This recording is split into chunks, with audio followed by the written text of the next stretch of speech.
جس میں ہم نے قرآن حکیم کی روشنی میں حضور نبی رحمت صلی اللہ علیہ وآلہ وسلم کی جوانی مبارک کا ذکر کیا ہے۔ اب آقا علیہ الصلوۃ والسلام کی کچھ ارشادات مبارک اس عنوان کی مناسبت سے ہم وہ بھی بیان کرتے ہیں۔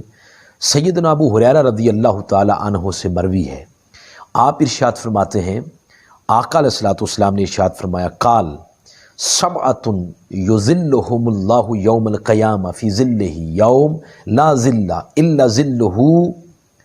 آقا علیہ الصلوۃ والسلام نے ارشاد فرمایا کہ روز قیامت جب سورج سوا نیزے پر ہوگا، سب سہارے آسرے ختم کر دیے جائیں گے، اس دن کوئی سایہ نہیں ہوگا، اگر ہوگا تو صرف عرش والے رب کا سایہ ہوگا۔ اور جس دن سورج سوا نیزے پر ہوگا، نفسا نفسی کا عالم ہوگا، کوئی کسی کو سپورٹ نہیں کر سکے گا، کوئی کسی کا آسرا نہیں بن سکے گا۔ یہ بات دن کے قیامت والے دن کے آغاز کی ہو رہی ہے۔ جب اس کا اختتام ہوگا تو اس وقت شفاعت کبریٰ کا دروازہ کھولا جائے گا۔ شفاعت کبریٰ کا دروازہ اور حضور السلام کی شفاعت کا دروازہ کھلنے سے پہلے کی بات ہو رہی ہے کہ جب سورج سوا نیزے پر ہوگا، نفسا نفسی کا عالم ہوگا، ایک ایک نیک اعمال کے لیے لوگ ڈھونڈ رہے ہوں گے کسی سہارے کو، کسی آسرے کو۔ نبی پاک صلی اللہ علیہ وسلم نے ارشاد فرمایا کہ اس دوران 7 لوگ ایسے ہوں گے جن کو رب تعالیٰ اپنے عرش کے نیچے اپنا سایہ عطا فرمائے گا۔ ان 7 لوگوں میں سے حضور السلام نے فرمایا، شاب نشأ فی عبادت اللہ، ایک وہ جوان ہوگا جس نے ساری جوانی اللہ کی عبادت میں گزاری ہوگی۔ ناظرین کرام، نبی کریم صلی اللہ علیہ وسلم کا ایک اور فرمان ذیشان ہے۔ آقا علیہ الصلوۃ والسلام نے ارشاد فرمایا، روز قیامت انسان سے اس کی پوری زندگی کا سوال کیا جائے گا۔ 5 سوالوں کا جواب دیے بغیر 1 انچ بھی کوئی انسان ہل نہیں سکے گا۔ پہلا سوال یہ کیا جائے گا، تمہیں زندگی دی، وہ زندگی کن کاموں میں گزاری؟ جب وہ اس کا حساب کتاب دے چکے گا تو پھر دوسرا سوال کیا جائے گا کہ جوانی کیسے گزاری؟ تو وہ عرض کرے گا، باری تعالیٰ یہ جو میں نے 70 سالہ 80 سالہ زندگی کا حساب کتاب دیا ہے تو اس میں جوانی کے ایام نہیں آ گئے؟ اس پر پھر اس کو بتایا جائے گا کہ اے نوجوان، اے شخص، قرآن حکیم میں بھی اللہ پاک نے جوانی کا ذکر الگ کیا ہے، تو لہذا یوم قیامت بھی جوانی کا ذکر الگ سے ہو رہا ہے اور اس کا حساب الگ سے لیا جا رہا ہے۔ اس لیے آقا علیہ الصلوۃ والسلام نے ارشاد فرمایا، حضرت انس بن مالک سے مروی ہے، وہ فرماتے ہیں کہ حضور نے فرمایا، قال رسول اللہ صلی اللہ علیہ وسلم، ما من شیء احب الی اللہ من شاب تائب۔ حضور علیہ السلام نے فرمایا، اللہ تعالیٰ کو جوانی میں توبہ کرنے والے سے زیادہ کوئی شے محبوب نہیں ہوتی۔ ناظرین کرام، جوانی ایک طاقت ہے، یہ چٹانوں کے رخ موڑ دیتی ہے۔ جوانی کے اندر جو اعمال کی طرف قدم اٹھتے ہیں وہ 1 قدم، اور بڑھاپے میں جو 100 قدم اعمال نیک اعمال کی طرف اٹھتا ہے، جوان کا 1 قدم بڑھاپے کے 100 قدم سے بہتر ہے۔ ناظرین کرام، آئیں اس مقام پر بخاری اور مسلم کی متفق علیہ حدیث، ایمان افروز ایک حدیث سنانا چاہتا ہوں۔ یہ حضرت عبداللہ بن عمر رضی اللہ تعالی عنہ سے مروی ہے، وہ ارشاد فرماتے ہیں، اور یہ ایک وظیفہ بھی ہے، یہ ایک دعا بھی ہے۔ ہمارے نوجوان جب اگزام کا ٹائم آتا ہے، امتحانات کا ٹائم آتا ہے، تو لوگوں سے دعائیں کرواتے ہیں۔ آئیں ایک دعا آقا علیہ الصلوۃ والسلام کی زبان مقدس سے آپ کو میں بتاتا ہوں حدیث مبارکہ کی روشنی میں کہ یہ وہ دعا ہے کہ اس دعا سے کیا کچھ نہیں ہو جاتا۔ حضرت عبداللہ ابن عمر رضی اللہ تعالیٰ عنہ سے روایت ہے کہ آقا علیہ الصلوۃ والسلام نے ارشاد فرمایا، یقول ان طلق ثلاثۃ راحت، کہ یہ پرانے زمانوں کی بات ہے کہ آقا علیہ السلام نے ارشاد فرمایا کہ 3 جوان سفر کر رہے تھے، دوران سفر زوردار بارش شروع ہو گئی، ان جوانوں نے بارش سے بچنے کے لیے پہاڑ میں ایک غار میں پناہ لی۔ جو ہی وہ غار میں بیٹھے تو موسلا دھار بارش تھی، تو بارش کی وجہ سے اور ایک سیلاب کی شکل میں پانی کی روانگی شروع ہوگی، تو اس وجہ سے اوپر سے ایک پتھر چٹان نما گرا اور غار کے دھانے اور دروازے کے آگے آ کر رک گیا اور غار کا دروازہ بند ہو گیا۔ یہ حدیث مبارکہ ہے۔ ان تینوں نے اٹھ کے اس کو زور لگایا، مگر وہ پتھر نہیں تھا، وہ تو چٹان تھی۔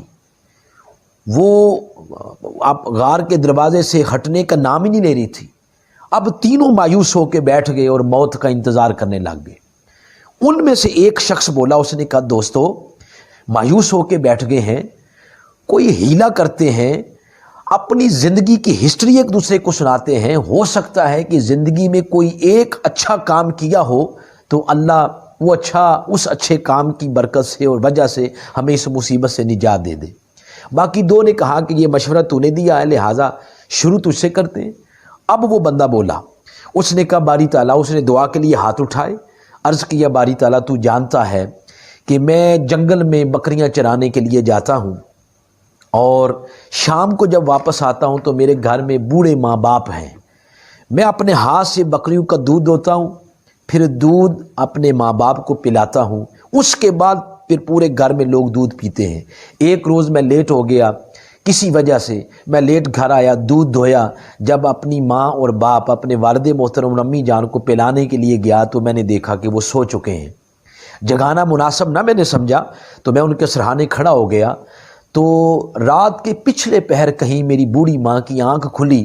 اس نے جب مجھے دیکھا کہ میں سرہانے پہ گلاس لیے کھڑا ہوں تو میری حالت دیکھ کر میری ماں بے ساختہ بولی، میرے لال یہ کیا ہے؟ تو پھر میں نے معذرت کی، وہ واقعہ بتایا کہ اس طرح میں لیٹ ہو گیا تو دودھ لیے میں ساری رات سے کھڑا ہوں۔ میری ماں نے وہ دودھ پیا تو میرے مالک اس وقت میری ماں کے لب ہلے تھے۔ مجھے نہیں معلوم کہ میری ماں نے کیا کہا، جو بھی کہا، مولا اگر یہ عمل جو میں نے اپنی ماں باپ کی خدمت کی، اگر یہ عمل تیری بارگاہ میں قبولیت کے درجے پر فائز ہو گیا ہے تو اس کے صدقے باری تعالیٰ ہمیں اس مصیبت سے نجات عطا فرما۔ حدیث مبارکہ میں آتا ہے کہ دعا کرنے کی دیر تھی کہ اس کے اس نیک عمل کی وجہ سے اللہ پاک نے تھوڑا سا پتھر کو نیچے کر دیا، اندر ایک روشنی کی کرن آ گئی، لیکن اتنا راستہ نہیں بنا کہ وہ باہر آ سکتے۔ اب دوسرے نے اللہ کی بارگاہ میں اپنا نیک عمل پیش کیا کہ باری تعالیٰ تجھے علم ہے کہ میں اپنے چچا کی بیٹی اس پر عاشق تھا، لیکن وہ میرے ساتھ بات کرنا بھی پسند نہیں کرتی تھی۔ ایک روز وہ مجبور ہو کر میرے پاس آئی اور اس نے مجھے کہا میرے بھائی مجھے 120 دینار کی ضرورت ہے۔ اس وقت میرا نفس اندر پھولے سے سما نہیں رہا تھا، تو میں نے 120 دینار کو مشروط کر دیا اپنے ہوائے نفس کے ساتھ۔ وہ مجبور تھی، مان گئی، اور بند کمرے میں اندھیرے میں جب میں اس کے قریب گیا تو اس کی زبان سے ایک جملہ نکلا کہ میرے بھائی یہ کام تو غلط ہے، گناہ ہے، یہ کام کرتے ہوئے تجھے خدا کا ڈر نہیں لگتا؟ تو باری تعالیٰ جب بند کمرے میں تیرا نام میری سماعتوں سے ٹکرایا تو تیرا نام سن کے میں ڈر گیا، میں کانپ اٹھا، میرا لو کانپ اٹھا۔ تو باری تعالیٰ نہ صرف میں اس گناہ سے پیچھے ہٹ گیا بلکہ میں نے جو 120 دینار دیے وہ بھی واپس نہیں لیے۔ تو باری تعالیٰ اگر یہ عمل تیری بارگاہ میں قبولیت کے درجے پر فائز ہو گیا ہے تو ہمیں اس مصیبت سے نجات عطا فرما۔ آقا علیہ السلام ارشاد فرماتے ہیں یہ بات کرنے کی دیر تھی کہ پتھر تھوڑا سا اور نیچے ہو گیا، انہیں امید بد گئی کہ اب اللہ پاک کرم کر دے گا۔ اب تیسرے نے اپنا عمل اللہ کی بارگاہ میں پیش کیا۔ اس نے عرض کیا باری تعالیٰ تجھے علم ہے میں نے ایک فلاں مکان بنایا، تو اس مکان میں جو مزدور کام کر رہے تھے ان مزدوروں میں سے ایک مزدور 2-4 ماہ بعد اچانک بتائے بغیر کسی کام سے وہ گھر چلا گیا۔ اس کی جو مزدوری تھی اس کی مزدوری میں نے بزنس پہ لگائی، بکریاں خرید لیں۔ ان بکریوں میں پھر اتنی ترقی ہوئی کہ میں اپنے علاقے کا سب سے بڑا بزنس مین بن گیا۔ 3-4 سال بعد وہ بندہ دوبارہ جب آیا تو اس نے کہا کہ میری مزدوری دی جائے، تو میں نے ایمانداری کے ساتھ پورا بزنس اس کے حوالے کر دیا اور میں نے کہا کہ اس میں سے 1 ٹکا بھی نہیں لوں گا، یہ ساری تیری مزدوری کا نتیجہ ہے۔ باری تعالیٰ یہ اگر عمل تیری بارگاہ میں قبولیت کے درجے پر فائز ہو گیا تو ہمیں اس مصیبت سے نجات عطا فرما۔ ناظرین کرام، آقا علیہ الصلوۃ والسلام ارشاد فرماتے ہیں کہ جو ہی ان 3 جوانوں کی یہ دعا مکمل ہوئی اور اس دعا کے اندر تینوں جوانوں نے جو اپنا اپنا نیک عمل بیان کیا، اس نیک عمل کے بیان کرنے کے بعد وہ چٹان نیچے گر گئی، وہ ہنسی خوشی باہر آ گئے۔ اس حدیث مبارکہ سے یہ پتہ چلا کہ اگر جوان اپنی پاک جوانی کو سنبھال کر اللہ کی بارگاہ میں دعا کے لیے ہاتھ کھڑا کر دے تو اس کی دعا کی برکت سے اللہ پاک چٹانوں کے رخ موڑ کے رکھ دیتا ہے۔ ناظرین کرام، ہم دائیں بائیں جو جاتے ہیں دعائیں کروانے کے لیے، تو وہ جوان جو اپنے نور کو، اپنی جوانی کے نور کو سلامت رکھتے ہیں، اس پر میلی آنکھ اور اس کو میلا نہیں ہونے دیتے، اس کو گرین نہیں لگنے دیتے، اللہ ان کی جوانی کے صدقے چٹانوں کے رخ بھی موڑ کے رکھ دیتا ہے۔ اللہ پاک ہمارے جوانوں کو، ہم سب کو قرآن کی ہدایت کے مطابق اپنی جوانیاں سنوارنے کی توفیق عطا فرمائے۔ والسلام۔